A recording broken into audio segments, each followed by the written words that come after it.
Hi everybody, welcome to today's live recovery coaching session. Today we will be doing an interview with Frank Salage, who will be our guest for today. Myself and Daniel Regan, I am Kim Ciccone, will be hosting this podcast. It is the HealingUS method. So Frank, how you doing, man? I'm doing well. Yeah? Yes. So why don't you tell the viewers a little bit about yourself, introduce yourself. Hi everybody, I'm Frank Salage and I am 36 years old. I live in sober living here in Freehold and I've been here for close to 2 years. Where are you at in your recovery right now? So December is going to be 2 years sobriety, complete sobriety. So I'm so excited about that, very stoked. Yeah. So what brought you to I guess to the point of your life where you're like, things are bad enough that I want to make a change and enter into recovery? My last run, I'll describe that. It was just, I've completely and utterly had enough. I was just fed up. I could not maintain the lifestyle anymore that I was living. It was just, when they say jail, institutions, and death, it's very true. Mm-hmm. I've OD'd multiple times. I've been in jail and I've been in multiple institutions. I finally realized that I had to basically coming of light moment and realize that this has to end. And it has to end now, because if I don't do anything about it and I keep living this lifestyle, death is imminent. It's going to happen, and I know that for a fact. So my last run, I OD'd off of, it was alcohol and gabapentin, ironically enough. It's weird because my drugs of choice were alcohol and opiates. I guess gabapentin was what it was at the time. So what do you think is different this time? What I think is the people that are around me, the support system that I have, definitely going to relevance. That was way different than anything that I've ever experienced in treatment. I have never experienced anything like that approach towards me. So that was very different for me. What was the difference in the approach for you, there versus, or just in general? So other treatment facilities, Carrier, there's a bunch, Seabrook, right? Mm-hmm. I wasn't taking it seriously. I never took it seriously because the people didn't take me seriously, right? It was just kind of let's medicate him or over-medicate him, but not actually talk to him and treat him, right? That's basically what it is when you go there. I mean, it's just, get your pills from the window and that's about it. Right, so more so you felt like it was a med management, and then maybe just the multiple pathway approach was... I was actually in groups. I was actually sitting in groups and listening and participating, and, it wasn't just medication and let's, medicate. It was more than that.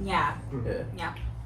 Different experience. At this point and juncture of your life, one, I'm happy that you found what you're looking for in terms of treatment, and I feel honored that our model was able to provide that to you. Where would you say, we're almost at 2 years now, you're going strong, you're a house manager, right? Yes.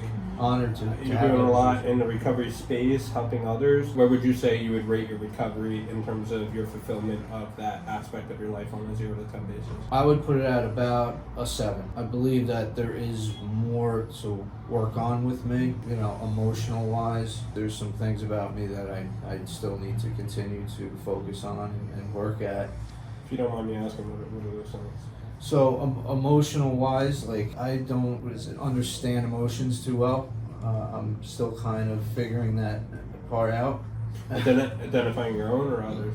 Others and both. Okay. So I've always, as a kid as well, struggled to kind of feel what that certain emotions are, and I'm still figuring that out to this day. I have something on this because something that I find amazing, as someone with ADHD, I struggle with a lot of emotions, and it's hard to decipher, and I think that until I entered into recovery, we always have these fallback emotions. It's mad, I'm sad, I'm happy. Those are the 3 standards. They're pretty easy to fill into. And then there was this video, believe it or not, on TikTok, and this girl was talking about how her therapist told her she needs to start Googling emotions when she feels them, and until the definition perfectly fits what she believes she is, like, basically don't stop till you find out the exact emotion you are. So, like, for her, she thought she was sad, and then she thought she was mad. She later found out that she was actually just ashamed was the word, and when she looked at the definition was like, wow, I didn't know I experienced this emotion. Or like, so sometimes I feel like even just Googling emotions as you feel them is like a major breakthrough for understanding. Oh, I can understand that. Yeah, I mean, you brought up a very real thing, you know, and that's part of like this recovery process is like, okay, like I got a baseline where, you know, I got a roof over my head, I'm not gonna die right now, I'm making good choices, but I feel like there's more for me out there, and like I'm still in my own way. Yes. It's preventing me to get to these XYZ things, right? Like emotion regulation and identification are key components to having a successful recovery. And I say this all the time, like a lot of times I don't know how to describe an emotion, but I know by the feeling what it is, if that makes sense. Like I like to link a physical symptom that I get with certain emotions and link it to a certain title. Right? That's how it made it easier for me to identify. Where like a shame feels different than guilt, and sadness feels different than depression. Right? That allowed me, one, to come in tune with my mind and body, right? Make that connection between the two. And secondly, it allowed me to start identifying emotions correctly. Now I know, like you put on your paperwork that we sent you that anger is something that you want to work on. Is that where a lot of confusion sits? So I believe my anger, I put that away. I'm not an angry person like I was. That was the most prevalent thing that I always felt. It was anger, and I don't know what I was angry about. I think I was more angry at myself than just situations and people that would happen. It was just, I believe it was all for me. Yeah, I mean, a lot of times anger is usually a secondary emotion, right? So we feel hurt, we feel sad, we feel something. If we're having trouble regulating or identifying emotion, right, it's a defense for us to jump to anger. Yes. Like, I don't know how to communicate this properly, so like I'm gonna just fight response. Yeah, exactly. Yeah, it was always the flight or fight response. It always I was always in fight mode. It was always fight. I'm working on that aspect, but I believe I put that anger behind me. I'm listening more. I'm opening up more. Well, you're becoming in tune with your emotions, right? Like as we grow in this recovery process, you're still having trouble identifying what you're feeling, but you're riding the wave of it. Like I know this is gonna pass. I don't like it, and I feel off, and I don't really know how to describe it, what I'm feeling, but I got a couple tools in my pocket to get through the day. Yeah. I think it was just all those years of numbness. So when you're consuming like I was at the rate I was just numb.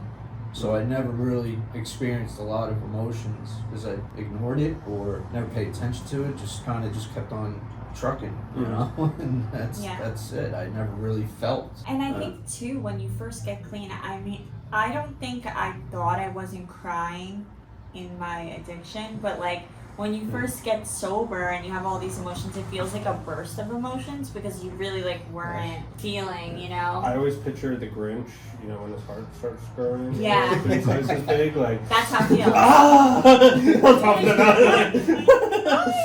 Yeah, that's how I feel. Crying. I was like, after first I felt a tear, I was like, oh my God. why am I crying? I am human. Yeah. Because it might, like, you know, I'm sober now, so especially initially, like the first 2 months, I would say, of my sobriety, I didn't know I was scatterbrained. I didn't know, I had to really find myself, who I was, where I am, what's going on here, you know, because I was just always in a drunken and drug-fueled stupor. So I just, feeling again, it's taking time. It's taking longer than I thought it was going to. So, Yeah. It always does. You know what though? It's taking a while. Even outside of recovery, like I remember my mom even saying, like, Kim, like I know you think like adults have everything all figured out. Like, meanwhile I'm an adult now, but like I remember she's like, I know you think like parents and stuff they have it all figured out. Like no one knows what the heck they're doing. You know, like realistically, like everybody's just trying to figure it out day by day, not even adding in that like component of substance use and like that backtrack, you know, that we all indulge in. Emotional identification is something that you're still working on. Yes. Now, I know you have some mental health things that you're doing, and would you mind sharing it with the viewers, other things that you're overcoming? So what I noticed was a big surge in anxiety. Mm-hmm. That is just still very ongoing. Mm-hmm. Sometimes it is debilitating for me. Even sitting here now, my heart's racing out of my chest. Like it's a lot. So I never really felt anxiety. That's and now being sober, it's more anxiety. But I'm managing it. It's just difficult. So do you feel like dealing with this anxiety, can you recognize anxiety when it's happening, or does it come up as like an uneasiness that you can't explain because you're having trouble identifying emotions at the same time? No, I know what anxiety is. I know, and I could just be sitting watching television, something so easy, eating dinner, and it comes on for no reason at all. There's no rhyme or reason. It's just there, and I don't know what's causing it. I don't know where it's coming from. So it starts with like the heart racing. Oh yeah. And then like the breathing, and like what the hell's and then I'm like, what's happening here? I'm going through another anxiety attack here, and it's weird. Do you deal with full-on anxiety attacks as well? It's not like to that point where it's just like stays around for a long period of time. I would say the longest it's last is maybe 10 minutes, 12 minutes around there, and then it. Is it? And it's long. Yeah. I calm down and then it's okay. Everything's Are you in like control the whole time, or do you go into like full on panic mode at all? No, I'm in control, but it's just the heart is going. It's going, it's racing, and I have to, I use breathing techniques. I'm also on medication for my anxiety as well. So have you looked into like possible like other medical issues that might be creating like heart racing? I have not. Because like I always like to pick these apart, and I'm just going off a whim here. But like sometimes there's something else attributing to it, and like these are all symptoms of anxiety. But my heart's racing, and I don't know why, which is gonna make me have anxiety in that thought process, right? So like it's hard to always just label. Like if you're having a stroke and you notice that like your left side goes numb, like of course you're gonna have anxiety and panic over like what the hell's going on with me. I mean, there might be a condition though. It's making your heart race, and then your body responds as I think I having an anxiety attack.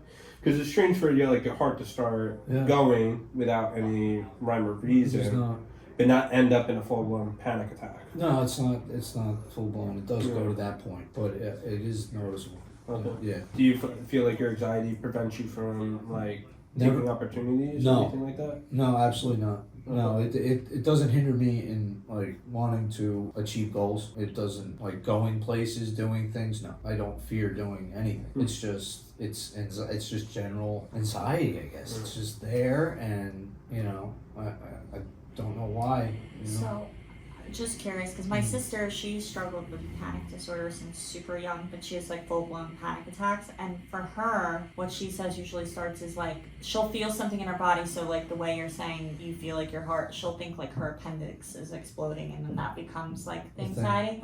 Is it like a medically, where you think like medically something's wrong, or you really just don't know, and it's just random? No, it's just random. That's the way I truly feel. It's random. It's just coming on like that, and I can't explain it. I mean, I have guess is that I've utilized alcohol and opiates. Constant taking that slows the heart, and I've done this for so many years. You don't get away from addiction completely unscathed, right? There are going to be some consequences physically and mentally from using all these number of years like I have. My guess is that this is from that, is just from using all these years, and now this is something that is coming on because You don't drink a lot of energy drinks by any chance, do you? one per morning. One per morning? One per morning. That's all. Yeah. Are you for real? Because sometimes Cam, when I ask her, she's like, yeah, only one, or I quit like 6 months ago. She's got a Rebel in her hand every fucking 10 minutes. No, I Just one. I drink Monster Rehabs. Still going to rehab every morning? One Monster. One You don't have to live rehab that way morning. anymore. No, the Monster Rehabs. One per morning. Yeah, that's it. I prefer coffee. But whenever it's funny because we see this all the time here, right? Like, I mean, a lot of us deal with anxiety. I mean, it's Yeah. pretty common occurrence for anybody that's in, the recovery aspect, and we deal with a lot of it early on in recovery because your body's re-regulating, and then you have this anxiety issue, and then we're pumping ourselves full of caffeine, and it's kind of a hypocrisy. Yeah, Counterproductive. it is. Yes. So, what are your goals? What are your goals right now? Where do you want to see yourself in 6 months? What do you want to conquer? Where do you see yourself in a year? Right now, I'm taking it like I did from the beginning. When I get too far ahead of myself, what happens is everything starts breaking down. Mm. So I don't like future projecting because it just my brain goes haywire if I start thinking too far ahead. But one goal that I do have is with my job. Actually, I'm a bread man. I'm building this route up by putting up solid numbers, and I want to get that route as top tier as I can possible. I'm a hard worker, and I love creating, situations and where scenarios that I can definitely achieve that. Mm. Yeah, so that's something that I'm looking forward to. What are you looking to gain out of achieving that route? Once you get there, what is that? What are you gaining? I'm hoping my boss recognizes the hard work. It's not easy running the numbers that I'm running with bread, but I'm hoping that he recognizes that and that hopefully maybe a raise. That would be nice. A bonus of some sort, that would be cool. I love working hard. That's one of the things that for me in my sobriety, hard work is something I'm very gung-ho about. Put me into anything and I'm gonna really work hard and pay attention to detail, and I'm gonna follow through on it. I want to manage expectations when we set goals, right? So I ask you specifically what you're trying to get out of that, right? Because when we want to look at goals, if we're setting something for us, a target that we're going through, we always want to analyze, why am I doing this? Why am I investing energy into it? What am I looking to get out of it at the end of the road?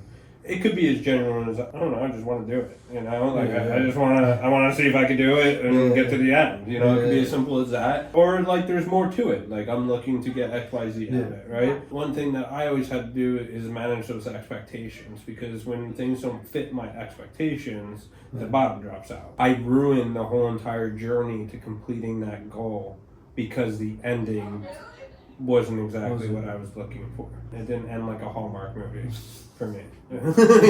So and then you ruin the whole journey, right? It's about the journey, not the destination thing, right? So manage expectations. So what would happen if you do this, you blow the numbers off the place, you double the revenue stream from this bread company, and your boss says nothing? It would be a blow.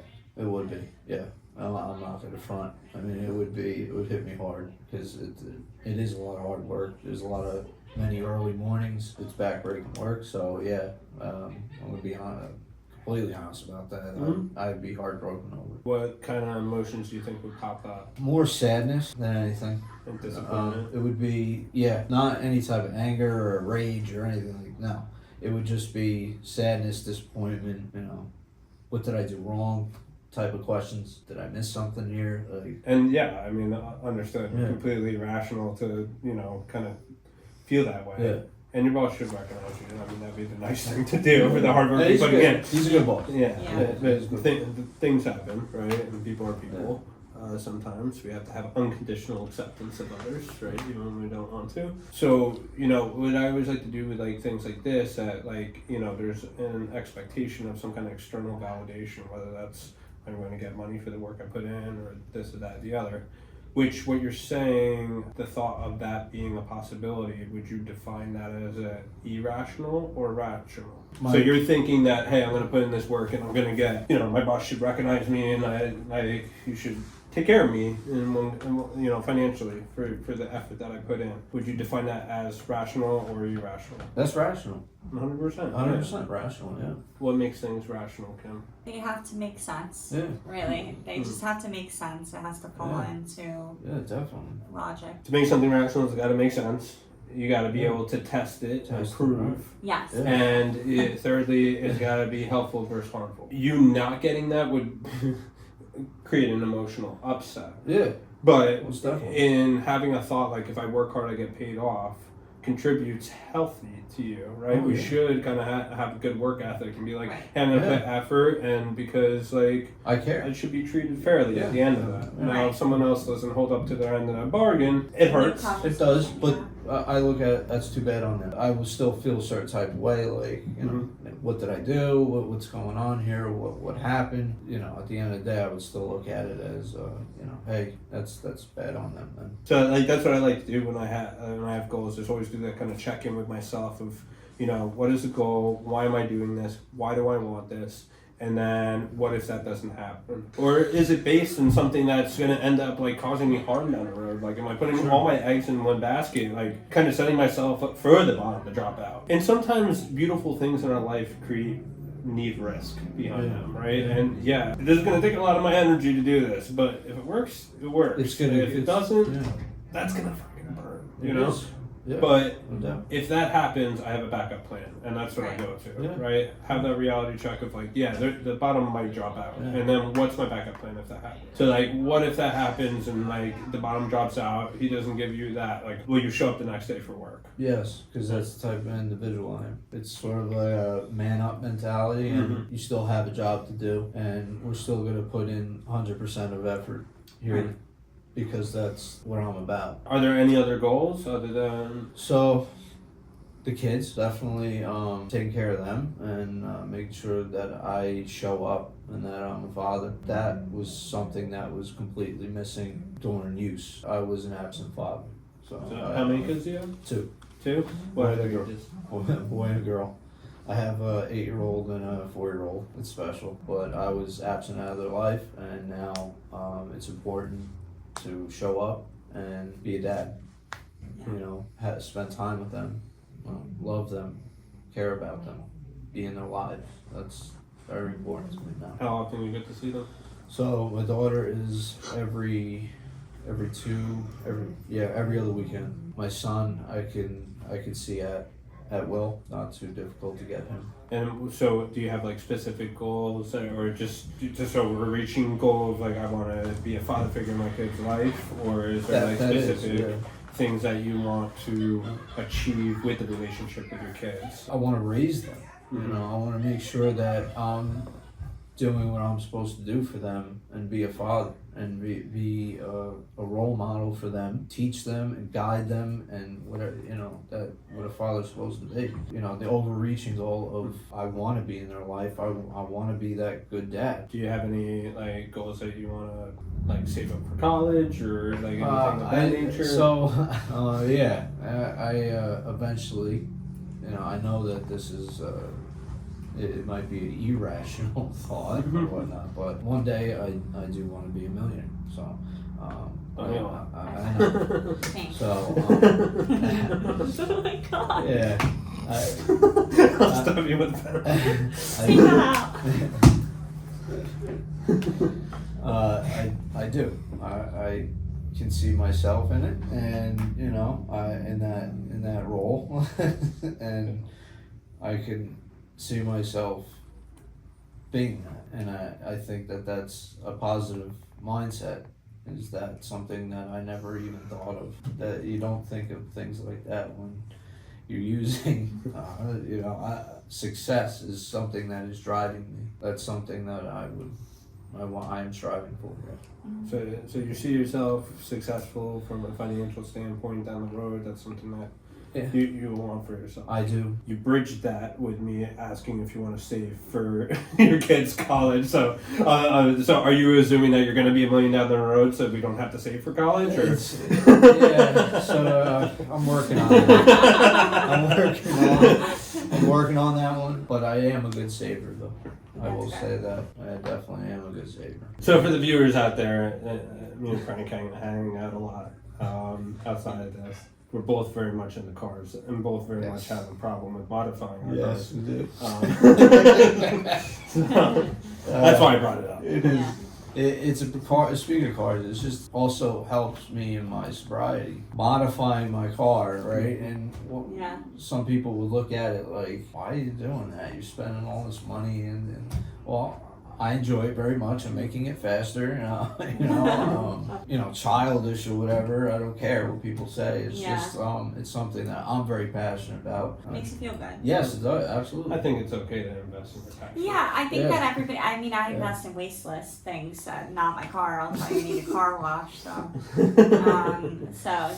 As long as it doesn't get out of control, like I'm a where it's hurting you. So. Yeah, I have a way of doing with mods and stuff and dumping money into the car. So every 3 to 4 months or so, I treat myself and I buy another mod for the car. This is when, I know that the money is saved and it's there and I can afford it. Then treat myself and buy another mod for the car. So next up is the intercooler.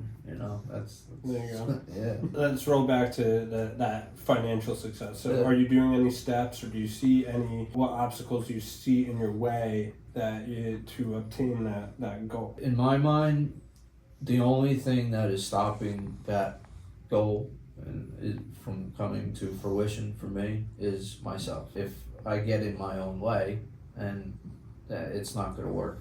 Mm-hmm. So I kind of have to stay focused in a focused mindset and be rational about it, right? And know that this is something that I truly want. So we have to go after it. We have to be hungry for it to happen. When we talk about financial success, and everybody goes, "I want to be a millionaire," because it sounds good, right? It's cliche, right? First off, there's different types of millionaires, right? There is the person that has a business and they're generating so much revenue that they become a millionaire, or the person that has a very systematic approach to their finances, where they are systematically saving, they're living below their means in order to compound growth, right?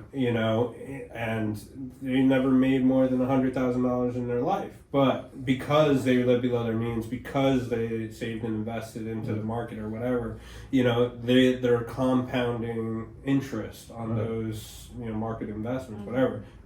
They become a millionaire, or investing into a retirement fund, whatever it may be. So by definition, they're a millionaire, but I want to know what your visualization of a millionaire, because some people think it's sitting on the yacht in Miami, making it rain. It doesn't admit. So my take on it is my way of being a millionaire to me would be it's not a huge house, right? Mm-hmm. It's a modest house. It's not spending large sums of money all over the place. No, it's being frugal. Mm-hmm. That's how you achieve it.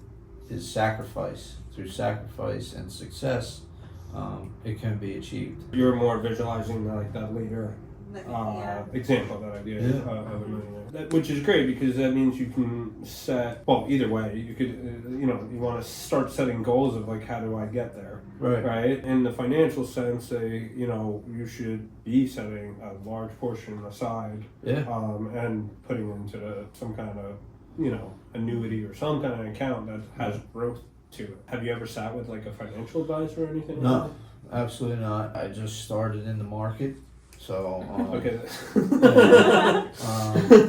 Doing pretty good. Doing pretty good. So Frank, I love you. So far, so good. Okay, so before we go, not to give financial advice on this recovery podcast, but it's fun to play around in the market and do like, hey, trading stock. I heard about this company and investing in it. But when you're doing like singular stock trades like that, first off, you're opening yourself up to a lot of taxes because you're going to get capital gains tax on that, which is probably above what your normal tax rate is. So you could get hit at the end of the year with unexpected taxes. So be careful trading in and out of there, because if you don't hold on to that stock for a year, you get capital gains. That's the riskiest way to invest in the market. What we want to do, though, we were just fooling around at the beginning of it before we started this podcast, like S&P 500, something like that, that is spread across the whole entire market, so you hedge your losses. You know, you should go to a financial advisor and set up something where like you make an account that draws from like your check or whatever, that you don't have to think about it. It sits there and grows while you're not looking at it. You know, what I find in a lot of people, especially in recovery, men in recovery, what we instantly do is like we want to become the Wolf of Wall Street, because we want to be the bad boy that has success, you know? And I see it time and time again, like especially in today's age where you can get on the stock market. We have online casinos. We have those things at the fingertips of our phone that a process addiction can emerge. And I don't think you're going down that road. I'm just I stay away from the educating everybody, but you know, I've seen it time and time again, like, you know, especially with like those trading apps. It's like a glorified gambling, really, at the end of the day. That's how people are treating it. I've seen it put people in the hole for no reason. It's not the right way to invest when you're just trying to do drips and drabs, like from a weekly paycheck. When you're day trading stocks, you're moving large amounts of money in between different things, you know? I would definitely suggest that if that's a goal that you want to get to and you want to obtain and start getting over the obstacle of that compound growth that you're looking for, is to talk to a financial advisor, open up an account that's going to hedge your losses and get you more into a low risk investment portfolio. Then the next step would be like budgeting, like how much can I get into that account on a weekly basis that doesn't put me in a hole. And you're in a great point right now. Like you're a house manager, so like you have low rent expenses and all that, and that's why you've been able to treat yourself with your car and everything. But like really budget out like what can I put towards this, and then you can actually see on paper exactly like when you would become a millionaire. You could go on a calculator right now, I'll show you. You know, like, which would give you like great visualization. I just have to do X, Y, Z in order to get there, right? I know it's going to be discipline. I know that. It always is discipline. It's discipline, Believe me. And consistency, And that's why going to like a financial advisor where you don't necessarily see it on your phone all the time. Right. Because, you know, you get the itch, like, oh, God, up to $100,000. I could take 10 and go buy that new turbo that I wanted. Or upgrade myself to a Porsche, you know. I know, it is. And I make weekly sacrifices. Like, should I go, buy new clothes? No, we're not doing that. And I'm making those sacrifices that need to be done, like, and saving.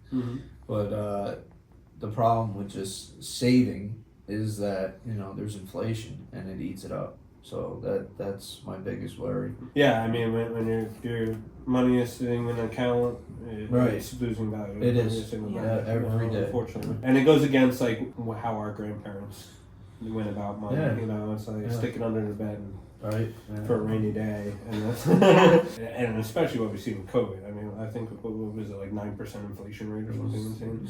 So literally you lost 10 cents on every dollar. It's I think it's a great goal. You said, you know, you kind of said it like with like, I think it's irrational. I think it's good to say financial success or financial stability in the form where, like, I don't really have to worry about getting my kids in college or having retirement and those kind of things. There's a lot of peace that comes with that, but it takes sacrifice and pain up front. Definitely. You know, I'm just glad that I'm at the point where I'm thinking in terms of that later, right? You know, like, I never had these thoughts before. Of, like, money came in and it went right out. I never saved anything. Well, for the longest time I did, like, money math was like, how many blues does this equal? Exactly. $100, 3 blues. How many bricks can I buy? You know, that's what it was. And for a while that's the only thing that mattered. Yeah. Was that. So Yeah. now I'm actually, the way of thinking is more geared towards, hey, financial success, you know? Like, Right. that's something I never would have thought of. Yeah, So, I mean, also with the financial success, it's part of it is just like the freedom to be able to spend the extra time, you know, Yeah. hopefully with your kids. Yeah. And everybody's financial success is different because some people are really tied down to their job and they can't leave. But I think some people, when they're saying, like for myself, it's hopefully it comes with the freedom too, yeah. you know? That's what we're all looking for. When we Yeah. say we want to be rich, it's not like most people, yeah, it'd be nice to be able to go get a new Bugatti today, but like, that's not really what people want. Like, it sounds cool, but like, what we're really looking for is like, just not having the stress and the burden of like, Yeah. Expectancy. okay, am I choosing food or gas today? Oh, Like, yeah. you know, Shit. like that, Yeah. that's Yeah. stressful. Or I can't move out of this apartment because it's all I can afford, but it's a terrible place to live, Right. you know? Yeah.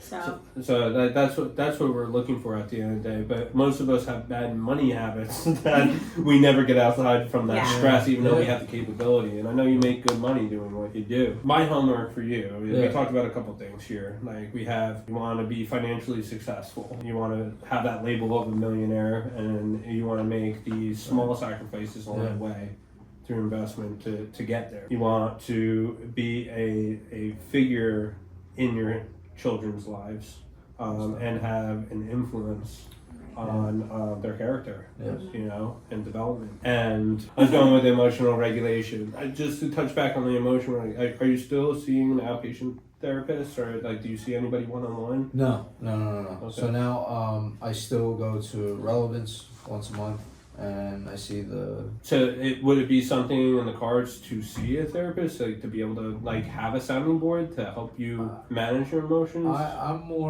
am more of a one-on-one. Yeah, that's what Yeah. As far as sitting with somebody and all that. Right now, it's just I haven't. thought of it. Yeah, no, I'm not really.